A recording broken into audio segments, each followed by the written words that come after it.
નમસ્કાર ખેડૂત મિત્રો, મારી યુટ્યુબ ચેનલમાં આપનું સ્વાગત છે। આપણે જાણીએ છીએ કે આ ખેડૂત પોર્ટલ ઉપર આપણે અરજી કરી ત્યારે પ્રિન્ટનું ઓપ્શન નથી આવતું, તો આ એરરને કઈ રીતે સોલ્વ કરવી અને આ પ્રિન્ટ કઈ રીતે કાઢવી અને આપણી અરજી કન્ફર્મ થઈ જશે કે નહીં તે કઈ રીતે ચેક કરવું તેની સંપૂર્ણ માહિતી હું આ વિડીયોમાં આપીશ, તો આ વિડીયો પૂરેપૂરો જોવા વિનંતી।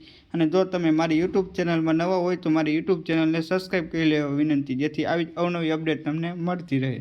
સૌપ્રથમ તો તમારે અરજીની પ્રિન્ટ કરવા માટે અથવા તો તમારી અરજી કન્ફર્મ થઈ છે કે નહીં તે ચેક કરવા માટે ગૂગલ ક્રોમમાં જઈ અને આ ખેડૂત તમારે સર્ચ કરવાનું રહેશે। જેવું તમે આ ખેડૂત સર્ચ કરશો એટલે તમારા મોબાઈલમાં આવી રીતે એક ઇન્ટરફેસ જોવા મળશે। તો સૌપ્રથમ તમારે અહીં આ ખેડૂત લખેલું છે તેના ઉપર ક્લિક કરવાનું છે।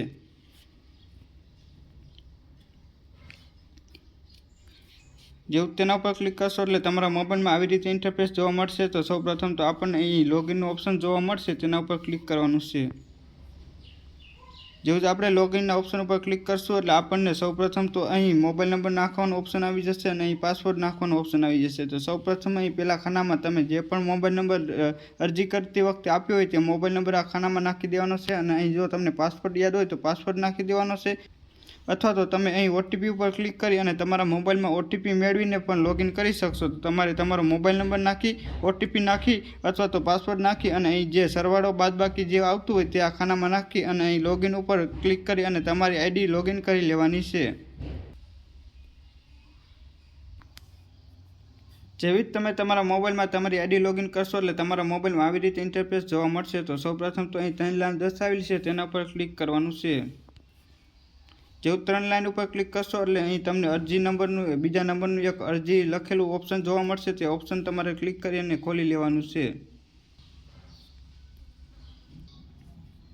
જેવું તમે અરજી ઉપર ક્લિક કરશો એટલે તમારા મોબાઈલમાં તમે જેટલી પણ અરજી કરી છે તે તમામ અરજીઓ જોવા મળશે અને તમારી અરજી કન્ફર્મ થઈ જશે તો અહીં ઇલિજિબલ બતાવશે। એટલે કે જો તમે અહીં ઇલિજિબલ હોય, પાત્રતા ધરાવતા હોય તો ઇલિજિબલ બતાવશે અને ઇલિજિબલનો મતલબ એમ છે કે તમે પાત્રતા ધરાવશો, અને જો તમારી ખાલી અરજી સબમિટેડ થઈ હોય તો અહીં સબમિટેડ બતાવશે। થોડાક દિવસ પછી તમારે અહીં પાત્રતા ધરાવતા હશો તો ઇલિજિબલ બતાવવામાં આવશે। ત્યારબાદ હવે આપણે આગળ વાત કરીએ કે આ અરજીની પ્રિન્ટ કઈ રીતે કરવી। તો આપણે આવી રીતની સાઈડમાં સ્ક્રોલ કરશું એટલે આપણને અહીં અરજી પ્રિન્ટ કરવાનું ઓપ્શન જોવા મળશે, તો આપણે પ્રિન્ટ કરો ઉપર ક્લિક કરી અને અરજી પ્રિન્ટ કરી શકશું। તો આપણે અહીં જોઈ શકાય છે કે મેં જોઈએ 4 તારીખે જે અરજી કરેલી છે તે અરજીની પ્રિન્ટ કરવાનું ઓપ્શન આવી ગયું છે। ત્યારબાદ મેં 27 તારીખે જે અરજી કરી છે તેનું પણ પ્રિન્ટ કરવાનું ઓપ્શન આવી ગયું છે, પરંતુ મેં જે 5 તારીખે અરજી કરેલી છે તેનું પ્રિન્ટ કરવાનું ઓપ્શન નથી આવી ગયું। એટલે આનો મતલબ એમ છે કે તમે 2-4 દિવસ પછી જે અરજી કરેલી હોય તેનું 2-4 દિવસ બાદ પ્રિન્ટ કરવાનું ઓપ્શન આવી જશે। એટલે કે જે મેં આ 5 તારીખે અરજી કરી છે તેનું 2-4 દિવસ પછી અહીં પ્રિન્ટ કરવાનું ઓપ્શન આવી જશે। આ પ્રિન્ટ કરવામાં કોઈ એરર નથી,